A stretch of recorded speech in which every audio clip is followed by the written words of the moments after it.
Fourth grade. All set. Away they go. Jumping well. Santa Maria out wide. Goes fast with flat tyre. Going forward out wide. Panel damage around them. Then followed by Cornholio. Into that corner from Night Buttons. And followed by Young Yank. Drifting back. Cornholio now with Amarillo's. This at about 2.5 furlongs from the finish. And then brings the runners out more towards the centre as they come down the hill and towards that final quarter mile. They'll probably edge over toward the running rail, I would imagine, as they did the other day. 2.5 furlongs from the finish.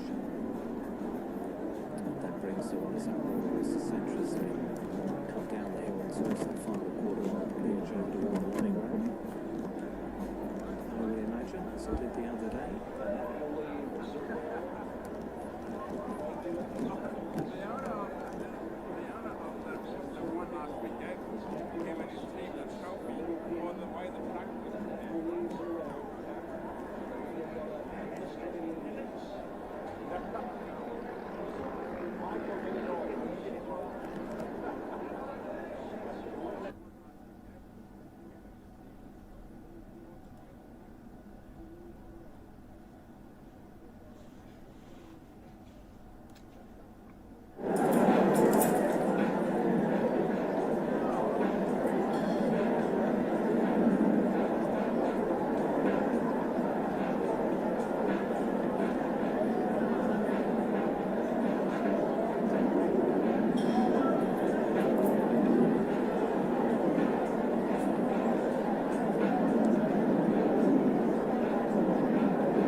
I was on course the day she made her debut and met that very nice horse leaving Las Vegas, and there was lots of talk about Call Me When You Need Me.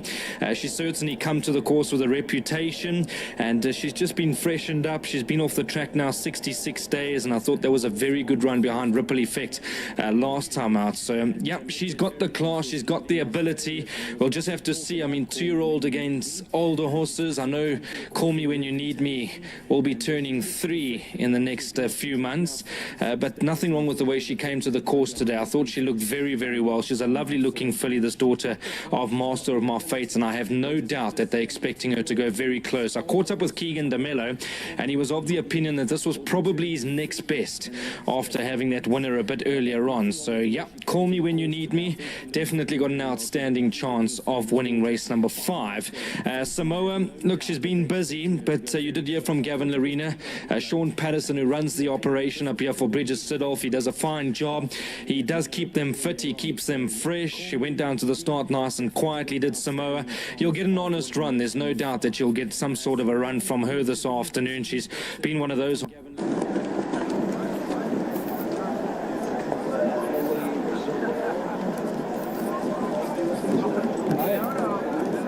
She continue at the ripe old age of 8. There's been a little bit of money around for Feather the Nest. Like I say, I thought she looked very well today.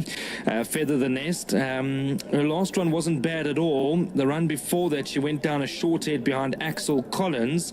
I really think you're going to get a run today from this horse. Listed race back in October. That was over 1600 at St. Cloud following a win in a listed contest. She did go around with a weight penalty in that race last time out. He's first up for this season, had a change of trainer, and Kama, if she has come back fit and is fancied, could be the one to beat in this conditions race. Number 3 is Mersky. Horse who's by Siuni has won 2 of 6 starts.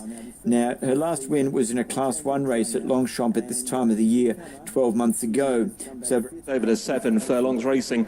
Keenly out in front, it's Move On Up who leads the way under Olivia Tubb as they cross over Wilson Avenue for the first time today. Sapphire's Moon in the green and light blue silks tracking through the grey leader. Then the orange of Bear to Dream and Paddy Bradley to the outer of Sapphire's Moon and Molly Phillips.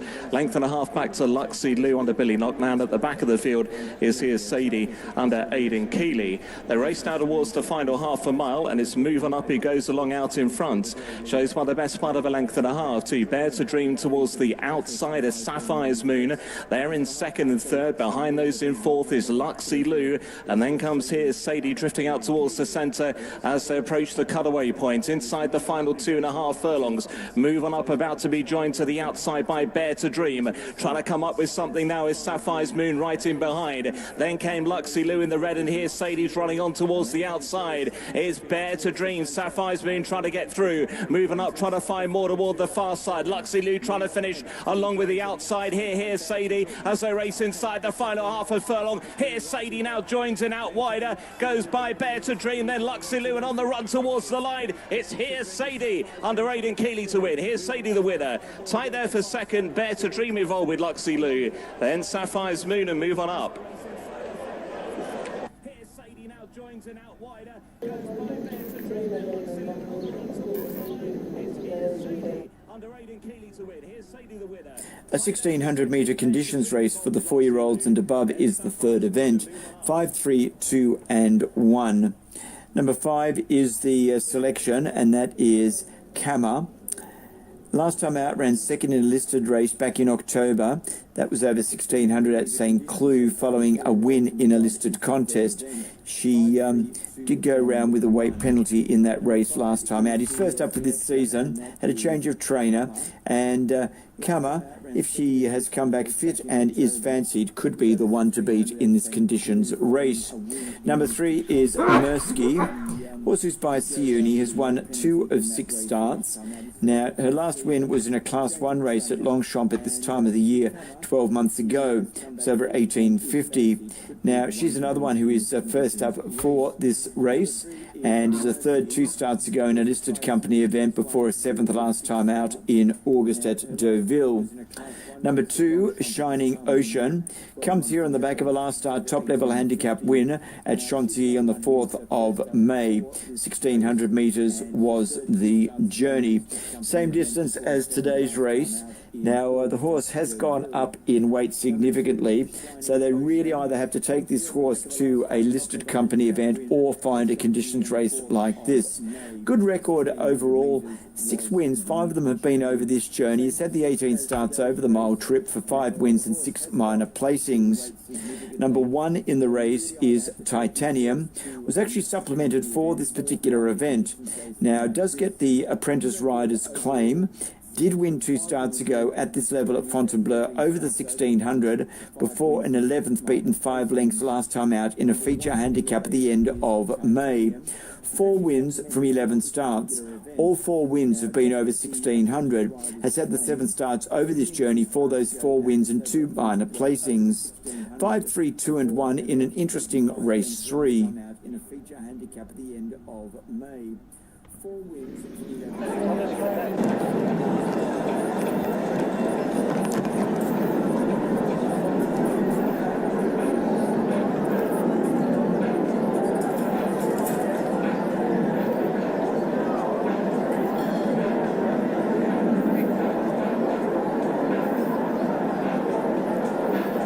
Loading then for the next race at Compiègne. 8 runners here. Camar's just gone forward. Also the blue of Sunflare. There's the checks of Valiabad. The white of Mersky waiting to load as well.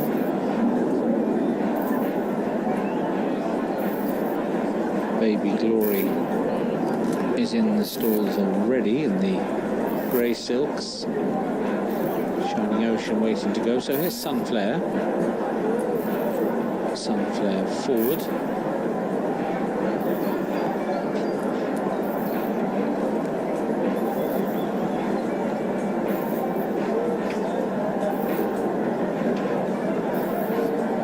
Valiabad going in. Titanium.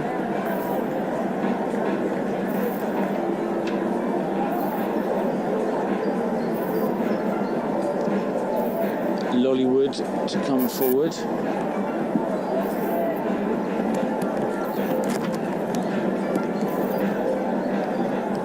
Here's Mersky.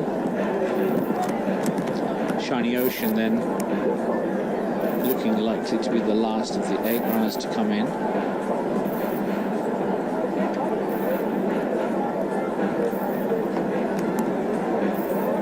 Shiny Ocean is in, we're ready to go. And they're off and racing. Baby Glory just nudged right and went into the path of Valiabad and Lollywood, but now straightened up and Baby Glory's been taken to the back end of the field and switched to the inside. But up front, Sunflare. Nations Rock moved up to Parisian Rock, took the lead. Nations Rock. With Mersky a little bit keen in behind in 3rd place. Shining Ocean's up in the clear on the outer, going 3rd now. 22-20. Number 8, Nations Rock for Nolene Holloway. From that outside draw, got a lovely run across. And just pounced on Parisian Rock late and finished to shade the better to win. Number 7 and number 8, Nations Rock, beat 7 Parisian Rock, 3rd to 5, Jaeger Bullet. So it's 8-7-5, 4th 4, Ibrox Rock. So it'll be 8-7, 5 and 4. And they're followed by Baby Glory and Valiabad. Nations Rock, just number 8, Nations Rock, beat 7.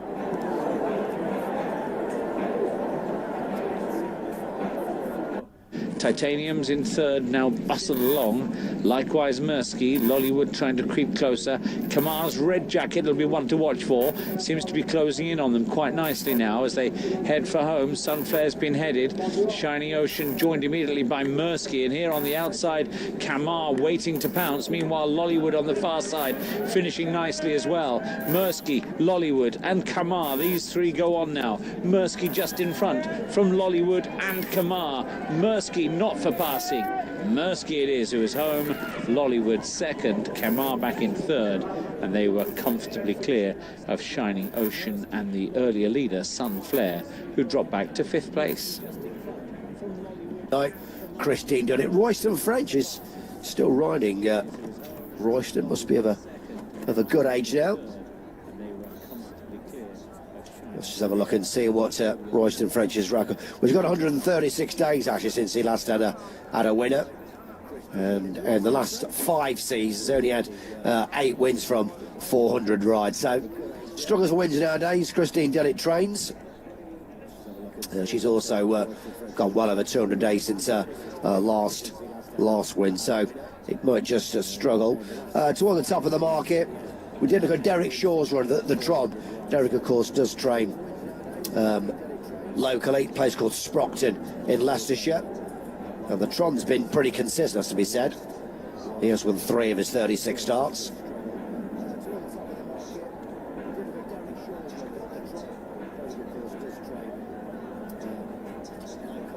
So Tron's gone forward.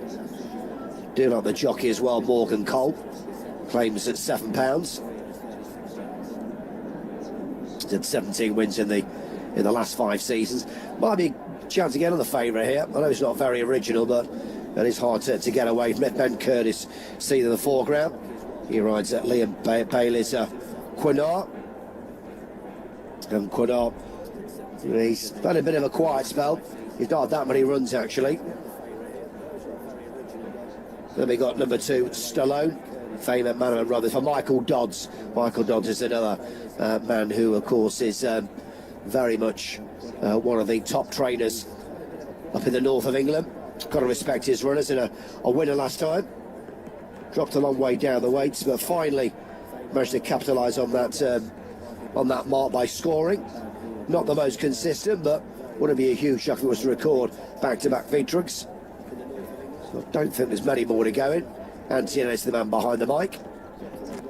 So let's set up trackside then and join Anthony for the call.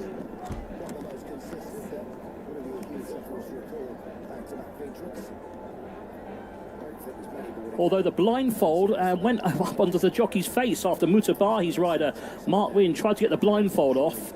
That didn't help Mutabahi's chances. He's missed the break as a result. For the Gold Mac handicap over the straight 5 furlongs, showing speed towards the near side, Enchanted Night. Also up there is Geneva, far side, the gold and white colours.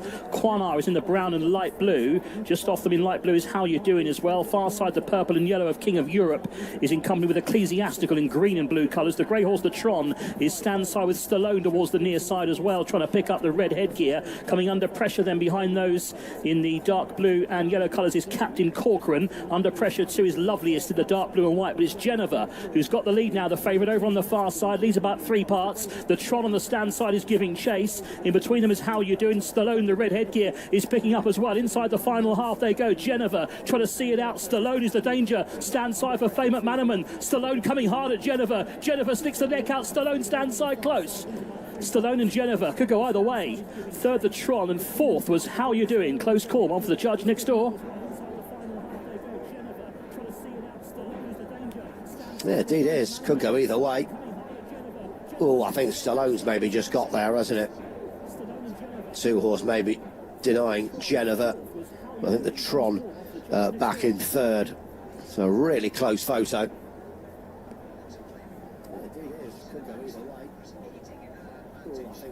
Maybe just got there, hasn't it? 2 horse maybe denying Geneva. I think the Tron back in third. So a really close photo.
Donny card now, one more for this 207. We've got 92, 5 to 2, twice 72. Trap 5 vacant. Trap 6 Millbank Oreo is 3-1 over at home. The punters have stepped in to bet the red there.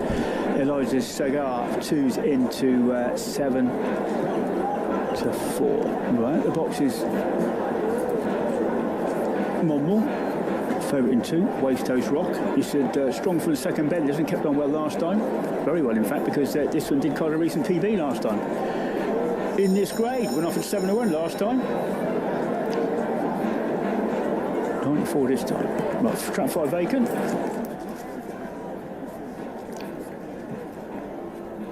off and racing. 4 engages early, gets a solo, gun barrel straight down the middle. Going to turn 3 lengths up over 1, disputing second with 6 gap back to 2 and 3. 1 gave 6 a bit of a tickle there after the first bend, but 4's got away. Trap 4, Vixen's Gambler, relentless, 3.5 lengths back to 6, going to clear second, 11 back to 1, 2 lengths back to 2 and 3 the rear gunners as they head for home. And it's still Trap 4 is Vixen's Gambler doing a job on these. Trap 6 battling hard, but still got 2.5 lengths to make up on the 4. 2 staying on strong, 4's beginning to paddle in front, but gets home. 4 beats 2 beats 6. 1 and 3 at the back. So Trap 4, Millbank. Vixen's Gambler. 7th race on today's programme, and this is a mobile. It's for the older horses. 4, 2, 6 and 10. Number 4 is the choice, Gabaloo Carousel. The horse ran second last time out. That race was at a country track on grass. Has won 15 of 59. 9 have been on grass, but 6 on sand-based tracks. Gabaloo Carousel getting close to another win. It's been a while since winning, but could go okay here. From a mobile perspective, the horse has had a total of 4 starts from 59 races in total for 2 minor placings. Nicely drawn in gate 4. Horse number 2, the danger, Frankie Satin, is 12 mobile starts, 3 wins and 4 minor placings, 8 wins from 69 starts in total. Midfield of late, this does appear to be slightly easier and will be fitter for 2 runs back from a break. Horse number 6, Gims de Plessis, close to another win. Second last time out after leading them up at Vincennes. Far stronger race, beaten a length and a quarter. That was back on the 12th of May, and the winner of that race has since come out and scored. Go down there. The fight, 1 point, it was into about 190. Sharp in the stride. Yes. And then Rod Millman, your dad, has got Cypriot Diaspora, a newcomer out of a mare that you know well. Yeah, she's house sister Princess Naomi, who goes later on in the card. And a day filly, she's not the biggest. She's got a little bit of speed about her. Our 2-year-olds are normally very green on debut. She's got a widest draw as well, and stall 9, get from A to B, the main aim against some quite nice types here, against the Colts as well. But I think she'll be winning races, probably won't go in handicap in due course. Gina Mangan, I think she rides very well, does Gina, getting quite a few opportunities for the £3 claim, and like I say, hopefully she learns a little bit and she behaves. So far so good. So it's a decent little race with 2 horses that have shown quite substantial form in different ways on their debuts in Sky Wizard and Jungle Mac, and 2 newcomers particularly in Magic Fluke and Equity Law that we're expecting quite a bit from on debut. Yes, both nice physical specimens. Equity Law probably stood out as the pick. Magic Fluke has been a little bit of support for him. 6 is in from 7s, 10 to 11. Sky Wizard has got odds on though.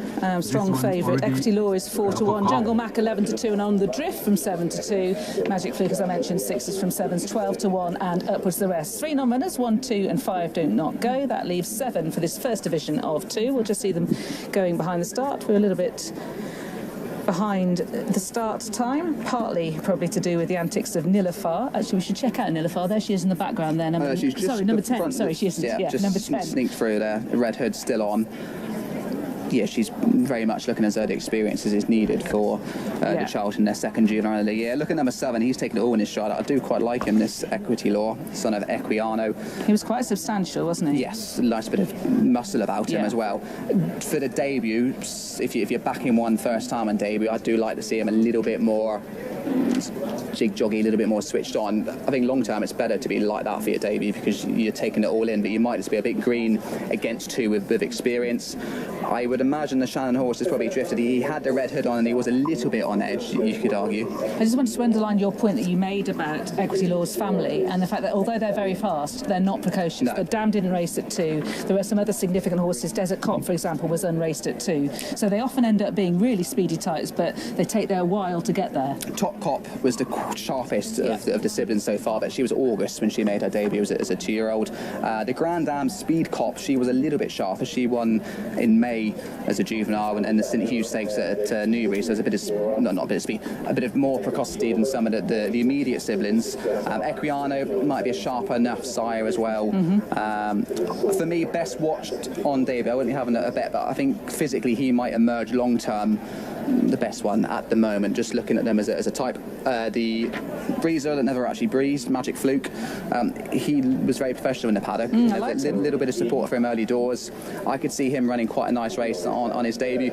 He must have had a setback, you'd imagine, to miss the breeze ups, but he looked quite a nice type. Similar to you, I'm wondering whether this horse that's in shot might turn out to be the best of these, but maybe not today. But again, just looking at him walk into the stalls, you see those that blitz the gates first time, they're straight in, they know what they're doing, whereas he's looking like, well, what's this? Yeah. But yeah, I'm looking forward to seeing what he can do. And stall one now effectively because of the non-runners. If he does miss it slightly, you'd imagine those of experience are going to come on top of him as well. Yeah. Here's Nilafar. Let's see how she takes Stall's entry, bearing in mind her behaviour in the paddock when she wheeled round and then shipped Trevor. It's fine. She is in the stall. She took that much more straightforwardly than the earlier proceedings, so maybe she's beginning to calm down. And this is Love Yours, again another newcomer who looks half asleep. Pedigree probably not suggesting that she wants to six either. Not many more to go forward then. So time to introduce our commentator this afternoon here at Salisbury and warmly welcome Richard Hoyles. Thank you, Lydia. What a beautiful afternoon it is here. There's Sky Wizard moving forward, last of the 7. Sky Wizard will complete the line for the Queen Elizabeth II 44 winners at Salisbury European Breeders' Fund Restricted Novice Stakes. 7 runners are sent on their way from the 6 furlong point. Cypriot Diaspora just jumped out to the left slightly. Nilafar a little slow into stride. Showing bright speed, Equity Law, nose job on debut, sharing the running with Sky Wizard, and Jungle Mac in the paler sleeve settles behind the front 2 in third. Love Yours comes next in the maroon colours, just ahead of the yellow jacket of Magic Fluke. Cypriot Diaspora is on the outside of Nilafar, who is the back marker as they run downhill and making their way towards the final 4.5 furlongs. Equity Law for Oisin Murphy, Sky Wizard for Richard Kingscote are the first 2. Jungle Mac is in third place. Cypriot Diaspora making a little bit of ground up on the outside. The green epaulets on the outer of Magic Fluke. Love Yours is pushed along, and Nilafar is just hanging slightly but is trying to make some progress. Out in the lead, Equity Law has shown that at this stage he knows what to do. Can he repel Sky Wizard and Jungle Mac, who are the first 2 to challenge as they make their way inside the final furlong and a half? Equity Law is galloping on resolutely at the moment. Sky Wizard in second place is about half a length down with a furlong to go. Jungle Mac is beaten off. Can Equity Law see off Sky Wizard, who now organises a challenge on the outside and nostrils to the front? And Sky Wizard will pounce late inside the final furlong to win going away. Sky Wizard, nice debut from Equity Law. Jungle Mac was third. Fourth was Magic Fluke, just ahead of Cypriot Diaspora, who was in fifth. So Sky Wizard wins at the second time of asking Rich Kingscote on board for Clive Cox, and just masters Equity Law, the very promising newcomer, inside the final furlong for Oisin Murphy and Andrew Balding. Back in third is Jungle Mac, William Buick and Jack Shannon teaming up, and fourth was... Sky Wizard wins at the second time of asking Rich Kingscote on board for Clive Cox, and just masters Equity Law.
over the other side of that road crossing. All the runners now safely down at the start. Odds on again now, Royal Blaze at 4-5. Battle of Baltimore's out to 11-4. Still support behind Professor Tickle, 10-1 into 13-2 now. 9-1 Grease and 18-1 Just a Hunch. At the post, loading shortly. 4-5. Battle of Baltimore's out to 11-4. Still support behind Professor Tickle, 10-1 into 13-2 now. 9-1 Grease and 18-1 Just a Hunch. At the post, loading shortly.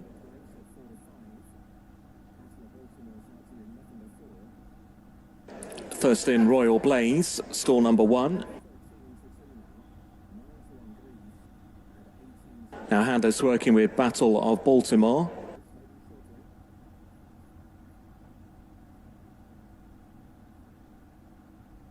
First in, Royal Blaze, stall number 1.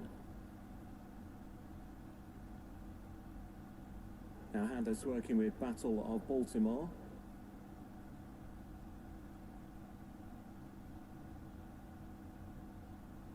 First in, Royal Blaze,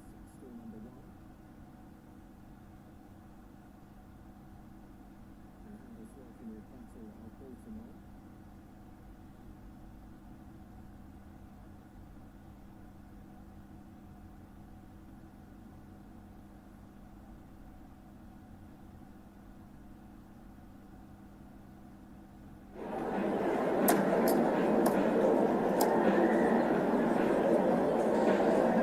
So having 1 or 2 issues loading Battle of Baltimore. Going to try with some of the others. Just a Hunch moving up, stall number 3 for him.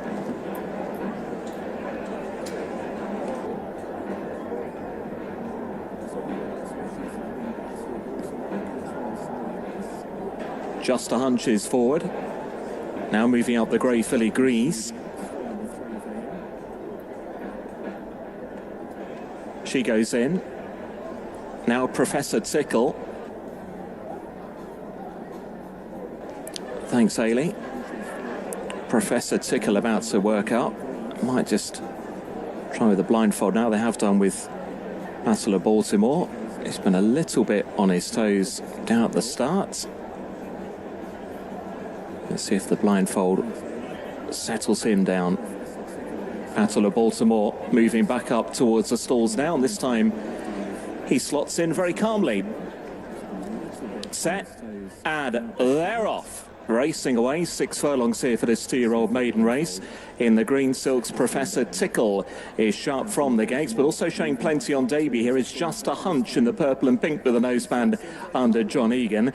These are leading 2, a length or so back to Battle of Baltimore, who's towards the outside of Royal Blaze, and about 3 lengths away to find the filly Grease, as Professor Tickle under Laura Pearson heads towards the final 3.5 furlongs out in front from Just a Hunch, showing signs of inexperience there. Battle of Baltimore running around a little bit behind the principals, but is still well there. Royal Blaze has been a shade out pace throughout the journey so far. Now comes under pressure. Grease likewise out the back of the field. Professor Tickle making the best of his way home at the moment. He leads by 2 lengths over Just a Hunch in second. Then came Battle of Baltimore. Royal Blaze struggling to get on terms, and the back marker is Grease. They're heading towards the final furlong. Professor Tickle's got the lead by a length or so to Just a Hunch towards the running rail. Battle of Baltimore trying to get organised, but will know better next time as Professor Tickle under Laura Pearson strides away to win. Professor Tickle the winner. Royal Blaze has stayed on to be second. Back in third, Battle of Baltimore. Then Just a Hunch and Grease. The race, the conditions on top, but she has dropped to what looks to be a winnable mark. I mean, she's down from an 86 to a 75, and that was an encouraging run behind Captain. Back in third, Battle of Baltimore. Then Just a Hunch and Grease. The race, the conditions on top, but she has dropped to what looks to be a winnable mark. I mean, she's down from an 86 to a 75, and that was an encouraging run behind Captain.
But I think a more interesting runner may be this Zeppelin.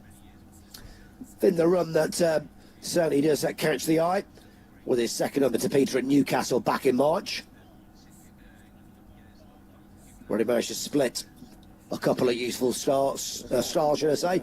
Kiss My Face and Rock Chance. He also wanted Chelmsford on his next start. He was up to 2 miles for that run after running a shorter. I think stamina does look to be his suit.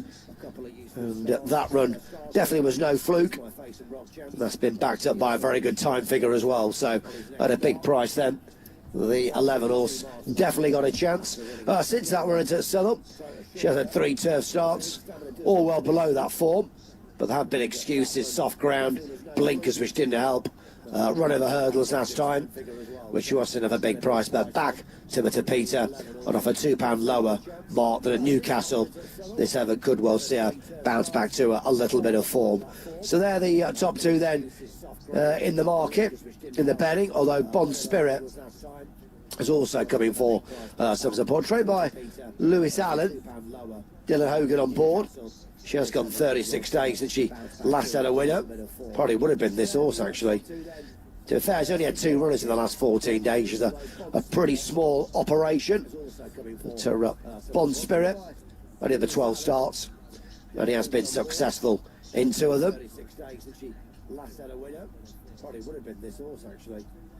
To be fair, she's only had 2 runners in the last 14 days. She's a pretty small operation. And Bond Spirit, yeah, certainly got a chance. Derek Shaw, I think he might have been a bit disappointed with his runner in the previous race. Be hoping to try and make him into a Prince Abu. This one for the Million Dreams Racing. 3 course wins, 2 other course and distance. So that one has also been nibbled at in the market as Prince Abu. The Iron are beginning to load up. Catch up with the commentator in a few seconds time. Prince Abu. It has won 4 from 27 on the all-weather. Last win came on a mark of 62. Interestingly, back on that mark once again. Prince Abu. Lednikov, I'm Furtado. Michael Harrington's got a good record at this track. So he's got Bay of Naples. He has booked Davy Nolan to ride this one. Can't be that many more now to go in. Second race at Southall. This at 2:30, so Cameraman just pans his camera off. 4 more to go. We'll go in Mountain Olympus and Alan King. Ross O'Ryan on board. There is number 8. That is Bond Spirit, one of the fancied horses. So the last pair beginning to go forward. 5-2 favourite Mountain Olympus, so coming for a lot of late support. Just waiting now for Ideal Dream. There is number 8. That is Bond Spirit with the fancied horses. Hopefully will consent to go forward. So the mare been brought forward, Ideal Dream. PJ McDonald. So nearly set for a start. Let's join in for the call. As have got her in. All set. And they're off. They've jumped away over 1 3/4 for the Bud Sid Rip Handicap Stakes. Breaking well, Mount Olympus, the market leader, far side, but Ross O'Ryan just glancing across. I think he wants to get some cover early on, and John the Pirate is going to oblige and take over in the hands of Maddie Patzelt, the blue with the yellow cross belts. Out wider of those, Ideal Dream, red and white hooped colours. Also red and white is Lednikov, more red and white on the inside as well for the market leader Mount Olympus, and they're followed then in the red and yellow by Cold Henry. The light blue and red are the best turned out winner. Kitten's Dream is next in the field, about halfway down the pack to find Norman Kindu on the inside with a white face, the black and green. Maroon with the pale blue sleeves, Bay of Naples is next, and then comes Ship to Shore in the red, white and blue. The pink on the inside is Bond Spirit, being held up as usual. Zeppelin is towards the back in pale blue, and the back marker is the grey Prince Abu in the black and mauve as they race past the stands. And this 1 3/4 handicap going out for a complete circuit here on the Tapeta, and they're being led still by John the Pirate, who is a length to the good over Ideal Dreams up on the outside in second place. Mount Olympus has got a good position on the inside for Ross O'Ryan in the white and red seams. The white with the red diamond is Lednikov to that one's outside. Against the rails then is Cold Henry. Just bustled along into the turn there was Kitten's Dream. Towards the inside is Norman Kindu, wider out Bay of Naples, and then comes Ship to Shore, who's ahead of Zeppelin and Bond Spirit. And towards the back, held up as he normally is the grey Prince Abu. So heading well down the far side now, heading towards the final 7.5 furlongs. So approaching halfway, and the leader is still John the Pirate on the inside by 3 parts to Ideal Dreams, who's racing in second place. On the inside, the box seat for Mount Olympus, and then comes Lednikov, who's 1 out, 1 back. Wider out Bay of Naples, Kitten's Dream is next. Buried away on the inside is Cold Henry in the hands of Benoit de la Sayette, the red and yellow colours. Then the red, white and blue Ship to Shore is next for David Probert. Wider out is Zeppelin, the light blue. Back on the inside, the black and green of Norman Kindu and Ben Curtis. Further back is Prince Abu, and the back marker still weighted with his Bond Spirit in the cheek pieces. As they head towards the end of the back straight now, they're spinning left-handed towards the side of the course, and they head for the final half mile. Still there is John the Pirate on the inside, but nearly joined by Ideal Dream, the red and white hoops. Behind them still waiting is Mount Olympus on the inside of Lednikov. They're third and fourth, then Kitten's Dream. Cold Henry on the inside still being weighted with. Wider out Bay of Naples. Around the outside Zeppelin. Ship to Shore still moving quite well, but work to do. And then Norman Kindu and Bond Spirit. Around the home turn, Prince Abu being brought towards the stand side rails as they fan out across the track. Towards the centre, Lednikov. To the near side, Ship to Shore is getting into it too. The red and white quartered cap, and Ship to Shore is on a fast forward move stand side. Going far side is Cold Henry. Lednikov is between them. Mount Olympus has come under pressure, and then Kitten's Dream. But it's Ship to Shore at the furlong pole, pressed hard by Cold Henry the far side, and it's Cold Henry now. Benoit de la Sayette on the far side. Stand side, Ship to Shore, David Probert. These two will fight it out. Cold Henry, Ship to Shore just from Cold Henry. Third will be Lednikov, and close for fourth, Mount Olympus and Kitten's Dream. Yeah, cracking finish that, wasn't it? And David Probert actually was interviewed by the television just before the start of racing, said he had a good chance in his... Third will be Lednikov, and close for fourth, Mount Olympus and Kitten's Dream. Yeah, cracking finish that, wasn't it? And David Probert actually was interviewed by the television just before the start of racing, said he had a good chance in his...